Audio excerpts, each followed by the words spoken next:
Congresswoman Alexandria Ocasio-Cortez drawing some sharp reaction with her latest comments on our economy as she responded to critics of her plan to increase the top marginal tax rate in this country to 70%. I do think a system that allows billionaires to exist when there are parts of Alabama where people are still getting ringworm because they don't have access to public health is wrong. Maria Bartiromo joins us from the World Economic Forum in Davos, Switzerland. Maria, looks beautiful out there. And I know that this is a gathering of some of the richest people in the world right there in Davos. How do comments like that go over? Well, I think you make a good point because you've got a lot of wealth here. But the truth is people look at that and say, what is that going to do to the economy if you make it so economically difficult for the highest earners? Let me just point out that according to the Tax Foundation, the top 10% of earners already pay almost 80% of all taxes. So you already have the highest earners paying their fair share, if you will. But, you know, this comment reminds me of something that Mayor de Blasio said about a week ago, and that was he told the gathering, look, there's a lot of money in this city. It's just in the wrong hands. Well, what exactly is the wrong hands? Is the wrong hands Ken Langone, the billionaire who just gave $100 million to NYU Medical School so that NYU could give out free medical school educations? Or maybe it's in Steve Schwarzman's hands, who just gave hundreds of millions of dollars to the New York Public Library so that people could have access to new technology in the library.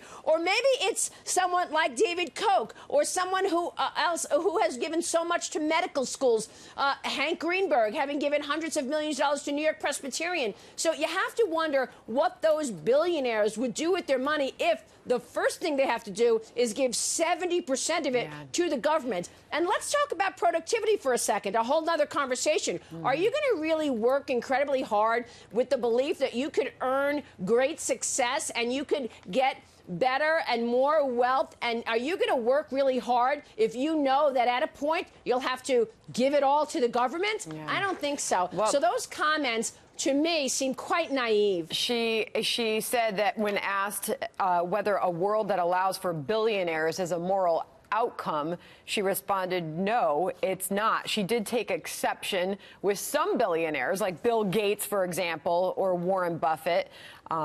She did not say that they are immoral. Likely that might come up a couple times out there at the Economic Forum. We'll see. But meanwhile, what's the discussion? What's the tone out there? Obviously, the global economy is a huge conversation. China and a trade deal getting done. What are they talking about? Yeah, for sure. Those are the two big subjects right now, along with technology and robotics. On the global economy, most people are acknowledging that we are looking at a global slowdown.